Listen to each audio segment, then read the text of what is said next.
Hi, and welcome to Camille's Country Corner. I am Camille, and on today's episode we will be making some chicken and steak fajitas. We're going to do most of it on a sheet pan, and some of it we're going to cook a little bit separately, and I'm even going to show you how to make some fresh pico de gallo.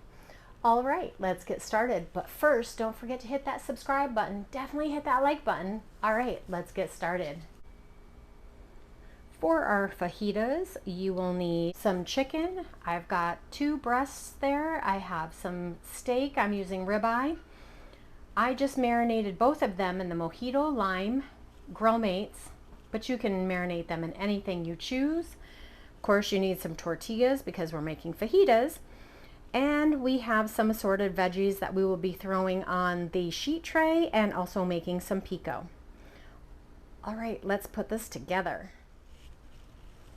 Okay, let's get started. Some of these veggies are from my garden, others I bought at the grocery store. You can tell the difference. This is what I bought at the grocery store. This is what my garden grew. Look at how tiny that is. Cute though, huh? Cute little peppers versus the great big ones. The oven just reminded me that I have my oven preheating at 400 degrees. I'm going to use all of the tomatoes for the pico because I don't have a lot. And I'm going to use probably all the jalapenos for that as well.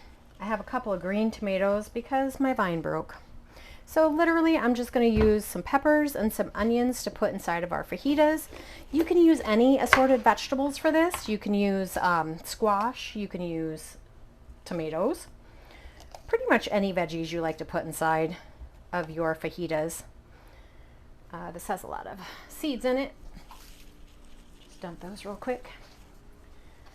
And since I'm the only one who eats onion, I'm only going to use a portion of this purple onion. That purple onion has gone a long way for me because I got that at the farmer's market about a week or so ago.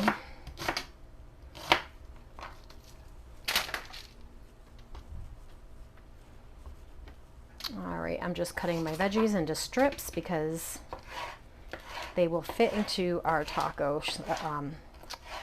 shells easier. Cut up my little teeny pepper here.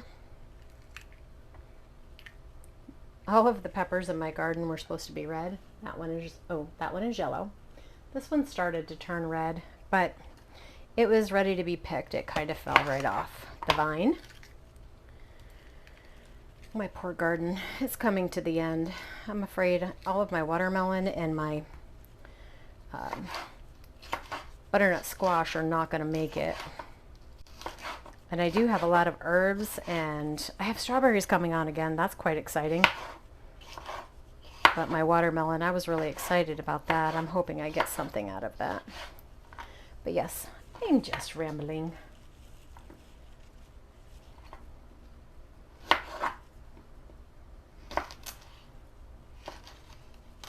Go ahead and cut a couple of these jalapenos up as well. We're going to keep these towards the bottom because I'm not the one who eats jalapenos.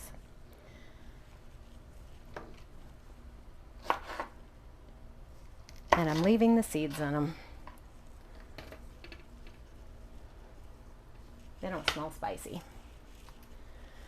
Okay, I'm just going to use a little bit of taco seasoning here. Usually I use some cumin, some chili powder, garlic, onion, but guess what? Taco seasoning has all of that in it for me, and tonight is a weeknight. I have to work tomorrow. So let's just make it all a little bit easier, shall we?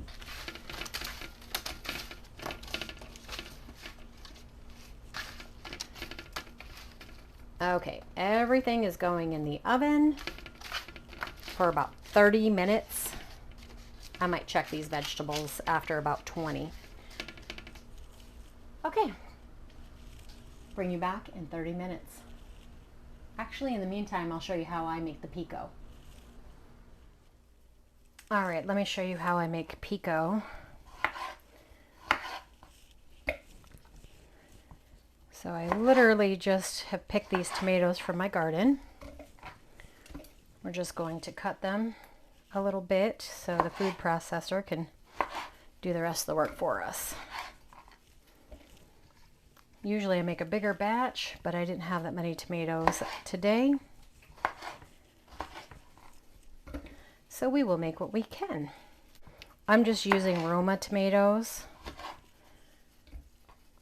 because that's what I have in my garden, but anything you can get from a farmer's market right now is wonderful to throw in. I don't know how many tomatoes that was, about 6, 8 tomatoes, little ones, little Romas.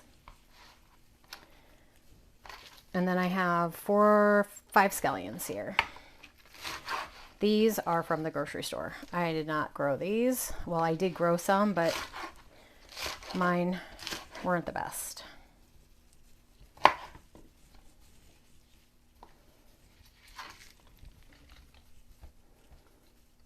And I like mostly the green parts for this. Whoops. Yeah, we're going to throw that whole thing in. And then a good bunch of our cilantro. A few squirts of lime juice. I don't have fresh today. And let me grab the salt.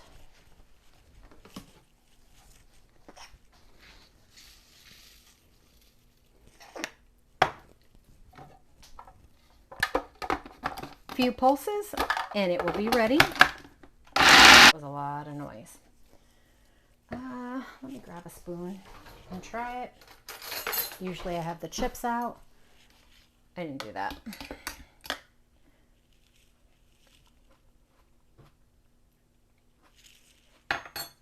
That's fantastic. Just needs a little bit more lime juice. A couple more pulses. That is perfect. I'm going to take most of this out, well, about half, and then I'm going to add the other 2 jalapenos, and we will have 2 different batches of pico. Okay, friends, this is what it looks like when it's done. We have the steak and the chicken fajitas, some homemade pico, store-bought guacamole, some queso. I did have some leftover rice, so I made some cilantro lime rice, sour cream, cheese, and corn, and some store-bought tortillas.